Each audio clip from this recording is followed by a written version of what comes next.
ಪಕ್ಕದ ಪಾಕಿಸ್ತಾನಕ್ಕೆ ಸಂಬಂಧಪಟ್ಟಂಥ ಸುದ್ದಿ.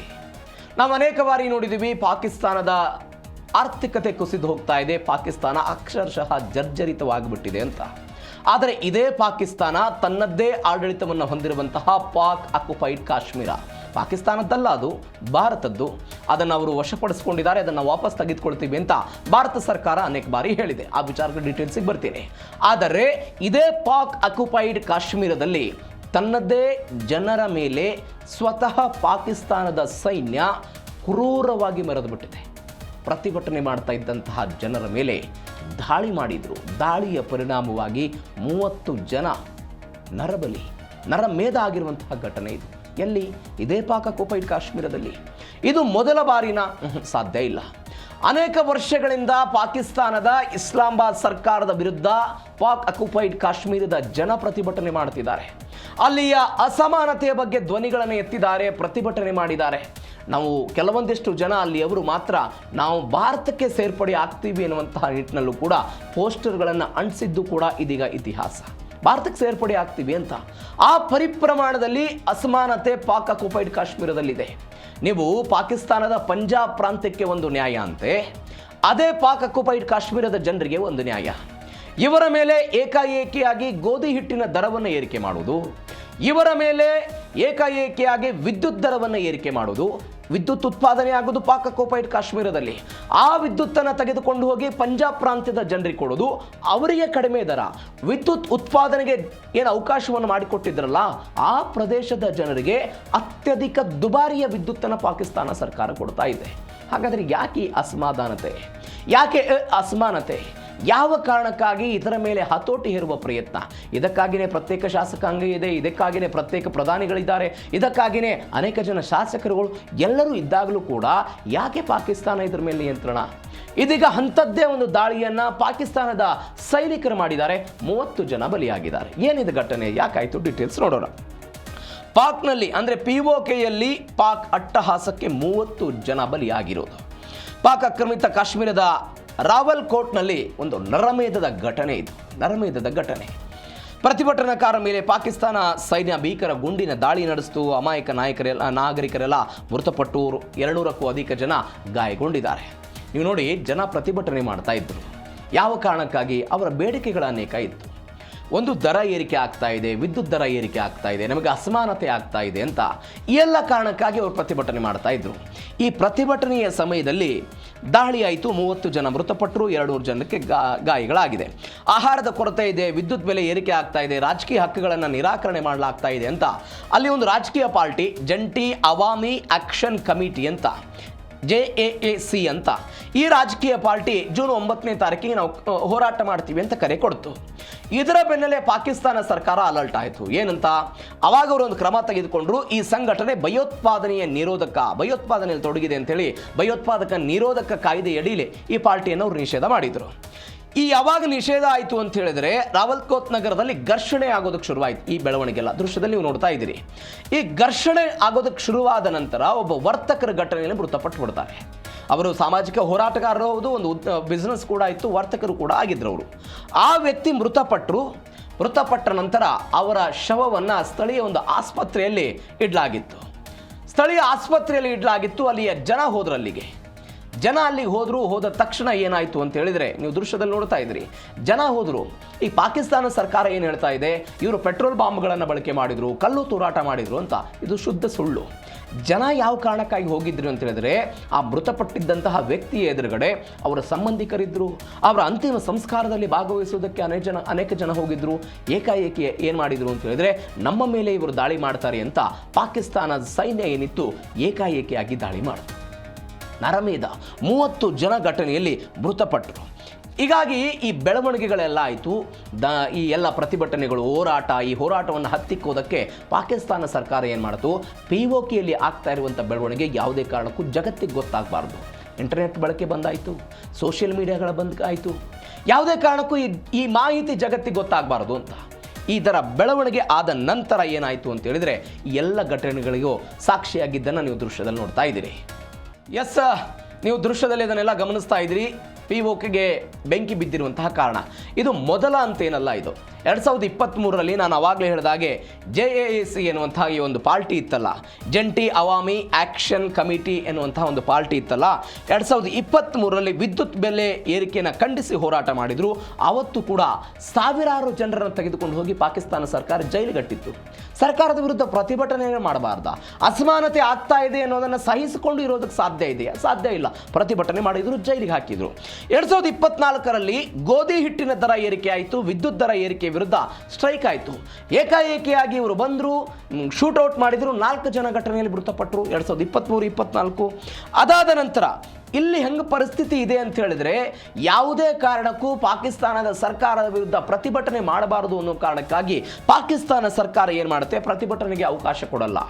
ಪ್ರತಿಭಟನೆಗೆ ಅವಕಾಶವನ್ನು ಕೊಡೋದಲ್ಲದೇ ಯಾವಾಗಲೂ ಕೂಡ 144 ಸೆಕ್ಷನ್ ಅನ್ನು ಜಾರಿ ಮಾಡ್ತಾರೆ. ಇಲ್ಲಿ ಗುಂಪಾಗಿ ಜನ ಓಡಾಡುವಂತಿಲ್ಲ, ಪಾಕಿಸ್ತಾನದ ವಿರುದ್ಧ ಮಾತನಾಡುವಂತಿಲ್ಲ, ಭಾರತದ ಪರವಾಗಿ ಹೇಳಿಕೆಗಳನ್ನು ಕೊಡುವಂತಿಲ್ಲ, ಯಾವುದೂ ಕೂಡ ನಡಿಬಾರದು ಅನ್ನುವಂತಹ ಕಟ್ಟಾಜ್ಞೆಯನ್ನು ಪಾಕಿಸ್ತಾನ ಇಲ್ಲಿ ಹೇರ್ತಾ ಬರುತ್ತೆ.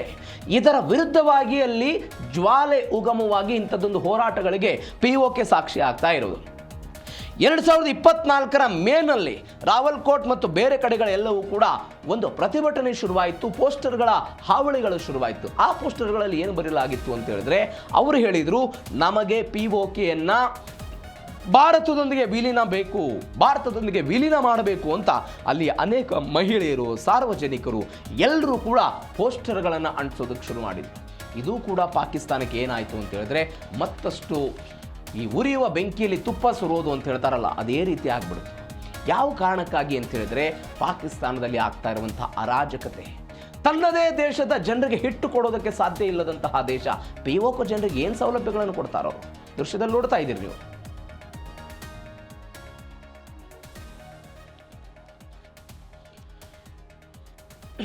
ಮತ್ತೊಂದು ಕಡೆ ಏನು ಬೆಳವಣಿಗೆ ಅಂತ ಹೇಳಿದ್ರೆ, ಮಹಿಳೆ ಮತ್ತು ಗರ್ಭಿಣಿಯನ್ನರನ್ನು ಕೂಡ ಇಲ್ಲೆಲ್ಲ ಕೊಂದಿರೋದನ್ನು ನೋಡ್ತಾ ಇದ್ದೀವಿ. ಮಹಿಳೆಯರು 19 ಜನ ಮಕ್ಕಳಿದ್ರು, 7 ಜನ ಗರ್ಭಿಣಿಯರಿದ್ದರು. ಇವರೆಲ್ಲ ಸಾಯಿಸಿಬಿಟ್ರು. ಅಂತ್ಯಕ್ರಿಯೆ ವೇಳೆಯೂ ಕೂಡ ಜಮಾಯಿಸಿದ್ದವರ ಮೇಲೆ ಪಾಕ್ ಸೇನೆ ಎಲ್ಲ ಫೈರಿಂಗ್ ಮಾಡಿದೆ, ಇಂಟರ್ನೆಟ್ ಸೇವೆ ಎಲ್ಲ ಕಟ್ ಮಾಡಿದ್ದನ್ನು ನಾವೆಲ್ಲ ನೋಡ್ತಾ ಇದ್ದೀವಿ. ಹೆಂಗಿತ್ತು ಅಂತ ಹೇಳಿದ್ರೆ, ಏಕಾಏಕಿಯಾಗಿ ಇವರೆಲ್ಲ ಬಂದರು, ಸೈನಿಕರು ಬಂದರು, ಮಕ್ಕಳೆಲ್ಲ ಮನೆಯಲ್ಲಿದ್ದರು. ಇವರು ಹಾರಿಸಿದಂತಹ ಈ ಬಂದೂಕಿನ ರಫೇಲ್ನಿಂದ ಹೋದಂತಹ ಶೂಟ್ಗಳು ಹೆಂಗಿತ್ತಲ್ಲ, ಕಿಟಕಿಗಳನ್ನು ದಾಟಿ ಮನೆಯೊಳಗೆ ಮಲಗಿದ್ದಂತಹ ಮಕ್ಕಳನ್ನು ಕೂಡ ಬಿಡಲಿಲ್ಲ. ಆ ಪರಿಸ್ಥಿತಿಯಲ್ಲೆಲ್ಲ ನಿರ್ಮಾಣ ಆಯಿತು. ಅಂಥದ್ದೊಂದು ದಾಳಿಯನ್ನು ಇವರು ಮಾಡಿದರು. ನೀವು ಪಾಕ್ ಆಕ್ಯುಪೈಡ್ ಕಾಶ್ಮೀರ ಅಂತ ಹೇಳಿದ್ರೆ ಸ್ವಲ್ಪ ಹಿಸ್ಟ್ರಿಗೆ ಹೋಗಬೇಕು. ಜಮ್ಮು ಕಾಶ್ಮೀರ ಪಾಕಿಸ್ತಾನಕ್ಕೆ ಮತ್ತು ಭಾರತಕ್ಕೆ ಸ್ವತಂತ್ರ ಸಿಕ್ಕಾಗ 1947ರಲ್ಲಿ ಜಮ್ಮು ಕಾಶ್ಮೀರವನ್ನು ಹರಿಸಿಂಗ್ ಎನ್ನುವಂಥ ಒಬ್ಬ ರಾಜ ಆಳ್ತಾ ಇದ್ದಂತಹ ಸಮಯದಲ್ಲಿ ಒಬ್ಬ ಹಿಂದೂ ರಾಜ, ಮುಸ್ಲಿಮರು ಬಹುಸಂಖ್ಯಾತವಾಗಿದ್ದಂತಹ ಜಮ್ಮು ಕಾಶ್ಮೀರ, ಇದನ್ನು ಭಾರತಕ್ಕೆ ಸೇರ್ಪಡೆ ಮಾಡಬೇಕು ಅಥವಾ ಪಾಕಿಸ್ತಾನಕ್ಕೆ ಸೇರ್ಪಡೆ ಮಾಡಬೇಕು ಅನ್ನುವಂತಹ ಚರ್ಚೆ. ಈ ಚರ್ಚೆಯ ಸಮಯದಲ್ಲಿ ರಾಜ ಹರಿಸಿಂಗ್ ಒಂದು ನಿರ್ಧಾರಕ್ಕೆ ಬರ್ತಾರೆ. ಏನಂತ, ಇಲ್ಲ, ನಾನು ಸ್ವತಂತ್ರವಾಗಿ ಉಳಿದು ಬಿಡ್ತೀನಿ ಅಂತ ಆತ ಹೇಳ್ತಾನೆ. ಅದಾದ ನಂತರ ಪಾಕಿಸ್ತಾನ ಮತ್ತು ಭಾರತ ಒನ್ಸಗೇನ್ ಅಭಿಪ್ರಾಯ ಕೇಳಿದಂತಹ ಸಮಯದಲ್ಲಿ ಇವತ್ತಿನ ಘಟನೆಗೂ ಮತ್ತು ಈ ಹಿಂದೆ ಆಗಿದ್ದಂತಹ ಬೆಳವಣಿಗೆ, ಪಾಕಿಸ್ತಾನ ಸೈನ್ ಮಾಡುತ್ತೆ, ಭಾರತ ನಾವು ಮಾತುಕತೆಯನ್ನು ನಡೆಸ್ತೀವಿ ಅಂತ ಹೇಳ್ತು. ಯಾವ ಪಾಕಿಸ್ತಾನ ನಿಮ್ಮ ನಿಲುವಿಗೆ ಓಕೆ ಅಂತ ಹೇಳಿ ಸೈನ್ ಮಾಡಿತ್ತೋ ಅದೇ ಪಾಕಿಸ್ತಾನ ಮುಂದೊಂದು ದಿನ ಏನು ಮಾಡುತ್ತೆ ಅಂತ ಹೇಳಿದ್ರೆ, ರಾಜ ಹರಿಸಿಂಗ್ಗೆ ಜಮ್ಮು ಕಾಶ್ಮೀರಕ್ಕೆ ಹೋಗಬೇಕಾದಂತಹ ಯಾವುದೇ ವಸ್ತುಗಳನ್ನು ಹೋಗದೆ ಆ ರೈಲುಗಳ ವ್ಯವಸ್ಥೆಯನ್ನು ಬಂದ್ ಮಾಡುವ ಮುಖಾಂತರ ಜಮ್ಮು ಕಾಶ್ಮೀರಕ್ಕೆ ಒಂದು ಹೊಡೆತ ಕೊಡೋ ಪ್ರಯತ್ನವನ್ನು ಅವತ್ತು ಪಾಕಿಸ್ತಾನ ಮಾಡಿತು. ಅವತ್ತು ರಾಜ ಹರಿಸಿಂಗ್ಗೆ ಅರಿವಾಗುತ್ತೆ, ಏನಂತ, ನಾನು ಪಾಕಿಸ್ತಾನದ ಜೊತೆಗೆ ಹೋದರೆ ಇದು ನನ್ನ ಮೇಲೆ ನನ್ನ ರಾಜ್ಯದ ಜನ ಅಕ್ಷರಶಃ ನೊಂದು ಬಿಡ್ತಾರೆ ಅಂತ ಅವತ್ತು ಅರಿವಾಗುತ್ತೆ. ಇವೆಲ್ಲದರ ಹೊರತಾಗಿ ಒಂದು ಘಟನೆ ನಡೀತು. ಒಂದು ಬುಡಕಟ್ಟು ಸಮುದಾಯದ ಜನರ ವೇಷದಲ್ಲಿ ಪಾಕಿಸ್ತಾನ ಜಮ್ಮು ಕಾಶ್ಮೀರದ ಮೇಲೆ ಅಟ್ಯಾಕ್ ಮಾಡೋದಕ್ಕೆ ಬರ್ತಾರೆ. ಅವತ್ತು ರಾಜ ಹರಿಸಿಂಗ್ಗೆ ಏನಾಗುತ್ತೆ ಅಂತ ಹೇಳಿದ್ರೆ, ಪಾಕಿಸ್ತಾನದಿಂದ ಬರ್ತಾ ಇರುವಂತಹ ಸೈನ್ಯವನ್ನು ತಡೆಯುವಂಥ ಶಕ್ತಿ ಸಾಮರ್ಥ್ಯ ಇರಲಿಲ್ಲ. ಅವರು ಬಂದು ಭಾರತ ಸರ್ಕಾರಕ್ಕೆ ಕೇಳ್ಕೊಳ್ತಾರೆ, ನೀವು ನಮಗೆ ಸಹಾಯ ಮಾಡಬೇಕು ಅಂತ. ಸರ್ದಾರ್ ವಲ್ಲಭಭಾಯಿ ಪಟೇಲ್ರ ಹತ್ರ ಬಂದರು. ಸರ್ದಾರ್ ವಲ್ಲಭಭಾಯಿ ಪಟೇಲ್ ಹೇಳಿದ್ರು, ಇಲ್ಲ, ನಾವು ಸಹಾಯ ಮಾಡೋಕ್ಕೆ ಸಾಧ್ಯ ಇಲ್ಲ, ಯಾಕಂದರೆ ನೀವು ಪ್ರತ್ಯೇಕವಾಗಿ ಗುರುತಿಸ್ಕೊಳ್ತಾ ಇದ್ದೀರಿ, ನಾವು ಸಹಾಯ ಮಾಡಲ್ಲ ಅಂತ. ಸಹಾಯ ಮಾಡದೇ ಇದ್ದಾಗ ರಾಜ ಹರಿಸಿಂಗ್ ಟೆನ್ಷನ್ನು, ಪಾಕಿಸ್ತಾನ ದಾಳಿ ಆಗ್ತಾ ಇದೆ, ಅದನ್ನು ತಡಿಬೇಕು. ಅನೇಕ ಪ್ರದೇಶಗಳು ಇವತ್ತು POK ವಶ ಆಗಿದೆಯಲ್ಲ, ಅದೇ ಭಾಗವಾಗಿ ಆಗಿರೋದು. ನಾಳೆ ಒಂದು ವೇಳೆ ಈ ದಾಳಿಯನ್ನು ತಡೆದೇ ಹೋದರೆ ಇಡೀ ಪ್ರದೇಶ ಅವರ ವಶ ಆಗ್ಬಿಡುತ್ತೆ ಅಂತ ಆತಂಕ. ಆವಾಗ ಇದೇ ನಮ್ಮ ಸರ್ದಾರ್ ವಲ್ಲಭಾಯ್ ಪಟೇಲ್ ಹೇಳ್ತಾರೆ, ನೀವು ಜಮ್ಮು ಕಾಶ್ಮೀರವನ್ನು ಭಾರತದ ಜೊತೆಗೆ ವಿಲೀನ ಮಾಡಿದರೆ ನಾವು ನಿಮ್ಮ ಸಹಾಯಕ್ಕೆ ಬರ್ತೀವಿ ಅಂತ. ಒಂದು ಇಂಟ್ರೆಸ್ಟಿಂಗ್ ಮಾತು. ಇದೇ ಹರಿ ಸಿಂಗ್ ಅವರು ಹೇಳ್ತಾರೆ, ಏನಂತ ಹೇಳ್ತಾರೆ, ಇವತ್ತು ನಾನು ರಾತ್ರಿ ಮಲಗ್ತೀನಿ, ನಾಳೆ ಬೆಳಗ್ಗೆ ಹರಿಯುವಷ್ಟರಲ್ಲೇ ಭಾರತ ಸರ್ಕಾರದ ಸೈನಿಕರು ನಮ್ಮ ಸಹಾಯಕ್ಕೆ ಬರದೆ ಹೋದಾಗ ನನಗೆ ನಿದ್ದೆ ಹತ್ತಿದಂತಹ ಸಮಯದಲ್ಲಿ ನೀವು ನನ್ನ ತಲೆಗೆ ಗನ್ನಿಟ್ಟು ನನ್ನ ಸಾಯಿಸಿಬಿಡಿ ಅಂತ ತನ್ನ ಆಪ್ತ ರಕ್ಷಕರಿಗೆ ಹೇಳ್ತಾರೆ. ಯಾವುದೇ ಕಾರಣಕ್ಕೂ ನಾನು ಪಾಕಿಸ್ತಾನದ ವಶಕ್ಕೆ ಹೋಗೋದಕ್ಕೆ ಸಿದ್ಧ ಇಲ್ಲ, ನಾನು ಭಾರತದಲ್ಲೇ ಸಾಯ್ತೀನಿ, ಈ ಭೂಪ್ರದೇಶದಲ್ಲೇ ಸಾಯ್ತೀನಿ, ಆದರೆ ಪಾಕಿಸ್ತಾನಕ್ಕೆ ಸೇರಿದ ಮೇಲೆ ನನಗೆ ಸಾಯೋದಕ್ಕೆ ಇಷ್ಟ ಇಲ್ಲ ಅಂತ ರಾಜ ಹರಿ ಸಿಂಗ್ ಹೇಳಿದಂತಹ ಮಾತಿದು. ಅಂದರೆ ಅವತ್ತಿನಿಂದ ಇವತ್ತಿನ ತನಕವೂ ಕೂಡ ಪಾಕ್ ಮತ್ತು ಕಾಶ್ಮೀರದ ನಡುವೆ ಹೆಂಗೆ ದ್ವಂದ್ವಗಳು ಆಗ್ತಾ ಇದೆ, ಏನೆಲ್ಲ ಬೆಳವಣಿಗೆಗಳು ಆಗ್ತಾ ಇದೆ ಅಂತ ನೋಡ್ತಾ ಇದ್ದೀವಿ. ಅದರ ಮುಂದುವರೆದ ಭಾಗವಾಗಿ ಇವತ್ತು POKಯ ಈ ಪರಿಸ್ಥಿತಿಯನ್ನು ನಾವು ನೋಡ್ತಾ ಇದ್ದೀವಿ. ಅವತ್ತು ಕೂಡ ದ್ವಂದ್ವ ನೀತಿ, ಇವತ್ತು ಕೂಡ ದ್ವಂದ್ವ ನೀತಿ. ಅದರ ಭಾಗವಾಗಿ ಅನೇಕ ಜನ ಮೃತಪಟ್ಟಿದ್ದಾರೆ, ಮಕ್ಕಳು, ಗರ್ಭಿಣಿಯರೆಲ್ಲರೂ ಕೂಡ ಮೃತಪಟ್ಟಿದ್ದನ್ನು ನೋಡ್ತಾ ಇದ್ದೀವಿ. ಪಾಕ್ ಕೃತ್ಯಕ್ಕೆ ಭಾರತ ಕೆಂಡಾಮಂಡಲವಾಗ್ಬಿಟ್ಟಿದೆ. POKಯಲ್ಲಿ ಮಾನವ ಹಕ್ಕುಗಳ ಉಲ್ಲಂಘನೆಗೆ ಭಾರತ ತೀವ್ರ ಖಂಡನೆಯನ್ನು ವ್ಯಕ್ತಪಡಿಸಿತು. ಅಕ್ಷಮ್ಯ ಅಪರಾಧ ಅಂತಲೂ ಕೂಡ ಭಾರತ ಹೇಳಿದೆ. ಪಾಕಿಸ್ತಾನದ ದುಷ್ಕೃತ್ಯಕ್ಕೆ ಜಾಗತಿಕ ಮಟ್ಟದಲ್ಲಿ ಶಿಕ್ಷೆ ಆಗಬೇಕಂತೆಲ್ಲ ಭಾರತ ಹೇಳಿದೆ. ಭಾರತ ತನ್ನ ಆಕ್ರೋಶವನ್ನು ಹೊರಹಾಕಿರೋದು ಇದು ಮೊದಲ ಬಾರಿಯಲ್ಲ. ಇವತ್ತು ಘಟನೆಯಾಗಿದೆ, ಭಾರತ ಆಕ್ರೋಶವನ್ನು ಹೊರಹಾಕಿದೆ ಅಂತಲ್ಲ. ಭಾರತ ಸರ್ಕಾರದ ನಿಲುವಿರೋದು ಜಮ್ಮು ಪಾಕ್ ಅಕ್ಯುಪೈಡ್ ಕಾಶ್ಮೀರ ಅನ್ನುವಂಥದ್ದೇನಿದೆ ಅದು ಕಾನೂನಾತ್ಮಕವಾಗಿ ಭಾರತಕ್ಕೆ ಸೇರಿದಂತಹ ಜಾಗ. ಅಕ್ರಮವಾಗಿ ಕಾನೂನುಗಳನ್ನು ಮೀರಿ ಈ ಪಾಕ್ ಅಕ್ಯುಪೈಡ್ ಕಾಶ್ಮೀರವನ್ನು ಪಾಕಿಸ್ತಾನದವರು ವಶಪಡಿಸಿಕೊಂಡಿದ್ದಾರೆ ಅಂತ ಭಾರತ ಅನೇಕ ಬಾರಿ ಇದನ್ನು ಉಲ್ಲೇಖ ಮಾಡಿದೆ, ಜಾಗತಿಕವಾಗಿಯೂ ಕೂಡ ಹೇಳಿದೆ. ನೀವು ನೋಡಿ, 1994ರಲ್ಲಿ ಒಂದು ಐತಿಹಾಸಿಕ ನಿರ್ಧಾರವನ್ನು ಭಾರತ ತೆಗೆದುಕೊಳ್ತೀವಿ ಈ ವಿಚಾರದಲ್ಲಿ. ರಾಜ್ಯಸಭೆ ಮತ್ತು ಲೋಕಸಭೆಯಲ್ಲಿ ಒಂದು ಐತಿಹಾಸಿಕ ನಿರ್ಣಯವನ್ನು ತೆಗೆದುಕೊಂಡ್ರು. ಏನು ಅಂತ ಹೇಳಿದರೆ, ಪಾಕ್ ಅಕ್ಯುಪೈಡ್ ಕಾಶ್ಮೀರ ಏನಿದೆ ಅದು ಭಾರತದ ಅಂಗ. ಪಾಕ್ ಅಕ್ಯುಪೈಡ್ ಕಾಶ್ಮೀರವನ್ನು ಇದೇ ಪಾಕಿಸ್ತಾನ ಅಲ್ಲಿಂದ ಜಾಗವನ್ನು ಖಾಲಿ ಮಾಡಬೇಕು ಅಂತ ಸಂಸತ್ತಿನಲ್ಲಿ ನಿರ್ಣಯ ಆಯಿತು 1994ರಲ್ಲಿ. ಇದಾದ ನಂತರ ಮಹತ್ವದ ಬೆಳವಣಿಗೆ ಏನಾಯಿತು ಅಂತ ಹೇಳಿದ್ರೆ, ಈ ಜಮ್ಮು ಕಾಶ್ಮೀರದ ವಿಧಾನಸಭಾ ಕ್ಷೇತ್ರಗಳು ಮತ್ತು ಸಂಸತ್ತಿನ ಚುನಾವಣೆ ನಡೆಯುತ್ತಲ್ಲ, ಆ ಚುನಾವಣೆಯ ಸಮಯದಲ್ಲಿ ಒಟ್ಟು ವಿಧಾನಸಭಾ ಕ್ಷೇತ್ರಗಳ ಪೈಕಿ 24 ಕ್ಷೇತ್ರಗಳನ್ನು ಪಾಕ್ ಅಕ್ಯುಪೈಡ್ ಕಾಶ್ಮೀರದ ಜನರಿಗೆ ಮೀಸಲಿಡಲಾಗಿದೆ. ಇವತ್ತು ಖಾಲಿ ಇದೆ ಅದು. 24 ಕ್ಷೇತ್ರಗಳನ್ನು ಮೀಸಲಿಡಲಾಗಿದೆ. ಯಾವ ಕಾರಣಕ್ಕಾಗಿ? ಇದು ನಮ್ಮದ್ದೇ ಜಾಗ ಎನ್ನುವಂತಹ ಸಂದೇಶವನ್ನು ಕೊಡುವ ಪ್ರಯತ್ನ ಇದು. ಅವರಲ್ಲಿ 12 ಸೀಟ್ಗಳನ್ನು ಮೀಸಲಿಟ್ಟಿದ್ದಾರೆ. ಜುಲೈ 12-18ನೇ ತಾರೀಕಿಗೆ ಪಾಕ್ ಅಕ್ಯುಪೈಡ್ ಕಾಶ್ಮೀರದ ಚುನಾವಣೆ ಇದೆ. ಆ ಚುನಾವಣೆಯ ಭಾಗವಾಗಿ ಈ ದಂಗೆ ಆಗ್ತಾ ಇರೋದು. ಯಾಕೆ ಅಂತ ಹೇಳಿದ್ರೆ, ಅಲ್ಲಿ 12 ಮೀಸಲಾತಿ ಸ್ಥಾನಗಳನ್ನು ಯಾರಿಗೆ ಕಾಶ್ಮೀರ ಮೂಲದವರು ಯಾರ್ಯಾರು ಸಂತ್ರಸ್ತರಿದ್ದಾರೆ ಅವರಿಗೆ ಅವಕಾಶಗಳನ್ನು ಕೊಡಬೇಕು ಅಂತ. ಆ 12 ಸ್ಥಾನಗಳ ಮುಖಾಂತರ ಪಾಕಿಸ್ತಾನದ ಇಸ್ಲಾಮಾಬಾದ್ ಸರ್ಕಾರ POKನ ಹಿಡಿತ ಸಾಧಿಸುತ್ತೆ ಅಂತ ಈ ಕಾರಣಕ್ಕಾಗಿ ಪ್ರತಿಭಟನೆಗಳಾಗ್ತಿರೋದಲ್ಲಿ. ಮೀಸಲಾತಿ ರದ್ದಾಗಬೇಕು. ಯಾವ ಮೀಸಲಾತಿ ಮುಖಾಂತರ ನೀವು ಸರ್ಕಾರ ರಚನೆಗೆ ಇಲ್ಲಿ ಬರ್ತಿದ್ದೀರಲ್ಲ ಅದು ಅಕ್ಷಮ್ಯ ಅಪರಾಧ ಅಂತ POK ಜನ ಹೇಳ್ತಿದ್ದಾರೆ. POKಯ ಪೊಲಿಟಿಕಲ್ ಪಾರ್ಟಿಗಳು ಹೇಳ್ತಾ ಇದೆ. ಇದರ ಭಾಗವಾಗಿ ಇಸ್ಲಾಮಾಬಾದ್ ಸರ್ಕಾರದ ವಿರುದ್ಧ ಪ್ರತಿಭಟನೆಗಳಾಗ್ತಾ ಇರೋದು. ಅದನ್ನು ಹತ್ತಿಕ್ಕಬೇಕು ಅಂತ ಭಾರತ ಇದಕ್ಕೆ ತದ್ವಿರುದ್ಧವಾಗಿ ಏನು ಮಾಡ್ತು ಅಂತ ಹೇಳಿದ್ರೆ, ವಿಧಾನಸಭೆಯಲ್ಲಿ 24 ಸ್ಥಾನಗಳನ್ನು ಆಕ್ರಮಿತ ಕಾಶ್ಮೀರದ ಜನರಿಗೆ ಮೀಸಲಾಗಿಟ್ಟಿದ್ದಾರೆ. ಸದ್ಯ ಖಾಲಿ ಇದೆ. ನಾಳೆ ಒಂದು ದಿನ ಅದು ಭಾರತಕ್ಕೆ ಸೇರ್ಪಡೆ ಆಗುತ್ತೆ ಅನ್ನುವಂಥ ಆಶಾಭಾವ ಇರೋದು ನಮಗೆಲ್ಲ. ಇದೇ ಕಾರಣಕ್ಕಾಗಿ ಮೀಸಲಿಟ್ಟಿರೋದು. ಇದರ ನಡುವೆ ಇದು ಮಾತ್ರ ಅಲ್ಲ, ನೀವು ಹಿಂದೆ ಚೀನಾ ಮತ್ತು ಪಾಕಿಸ್ತಾನದವರು $1 ಬಿಲಿಯನ್ ಒಪ್ಪಂದವನ್ನು ಮಾಡಿಕೊಂಡು ಒಂದೊಂದು ಅಲ್ಲೇನೋ ಕಾರಿಡಾರ್ ಮಾಡೋ ಪ್ರಯತ್ನವನ್ನು ಮಾಡಿದ್ರು. ಇದು ಅಪರಾಧ ಅಂತ ಭಾರತ ಹೇಳ್ತು. ನನ್ನದೇ ನೆಲ ಅದು, ನನ್ನ ಅನುಮತಿ ಇಲ್ಲದೆ ನೀವು ಪಾಕ್ ಅಕ್ಯುಪೈಡ್ ಕಾಶ್ಮೀರದ ಮುಖಾಂತರ ಕಾರಿಡಾರನ್ನು ಹೆಂಗೆ ಮಾಡ್ತೀರಿ ಅಂತ ಇದೇ ಭಾರತ ಪ್ರಶ್ನೆ ಕೇಳಿತು. ಇವತ್ತು ಕೂಡ ಜಾಗತಿಕವಾಗಿ ಪಾಕಿಸ್ತಾನಕ್ಕೆ ಶಿಕ್ಷೆ ಆಗಬೇಕು ಅನ್ನುವಂಥ ನಿಟ್ಟಿನಲ್ಲಿ ಒಂದು ಚರ್ಚೆಯನ್ನು ಮಾಡಿದೆ. ಇದರ ಜೊತೆಗೆ ಮತ್ತೊಂದು ಬೆಳವಣಿಗೆ ಏನಾಯಿತು ಅಂತ ಹೇಳಿದ್ರೆ, ಜಾಗತಿಕ ಮಟ್ಟದಲ್ಲಿ ಪಾಕಿಸ್ತಾನಕ್ಕೆ ಛೀಮಾರಿ ಹಾಕಲಾಗಿದೆ. ಲಂಡನ್ನಲ್ಲಿರುವಂತಹ ಪಾಕ್ ಕಾನ್ಸುಲೇಟ್ ಕಚೇರಿ ಮುಂದೆ ಬೃಹತ್ ಪ್ರತಿಭಟನೆ ಆಗಿದೆ. ಬ್ರಿಟನ್ನ 30 ಸಂಸದರೆಲ್ಲ ಆಕ್ರೋಶವನ್ನು ಹೊರಹಾಕಿದ್ದಾರೆ. ಪಾಕ್ ಮೇಲೆ ಒತ್ತಡ ಹೇರಬೇಕು ಅಂತ ಬ್ರಿಟಿಷ್ ಸರ್ಕಾರಕ್ಕೆಲ್ಲ ಸಂಸದರು ಪತ್ರ ಬರೆದರು. ಪಾಕಿಸ್ತಾನಿ ರಾಯಭಾರ ಕಚೇರಿಗೆಲ್ಲ ಮುತ್ತಿಗೆ ಹಾಕಿದರು. ಕಾಶ್ಮೀರಿ ವಲಸಿಗರು ವಿಶ್ವಸಂಸ್ಥೆ ಮಧ್ಯಪ್ರವೇಶ ಮಾಡಬೇಕು ಅಂತ ಎಲ್ಲ ಮಾತುಕತೆಗಳಾಯಿತು, ಅಲ್ಲೆಲ್ಲ ಚರ್ಚೆಗಳಾಗಿದೆ.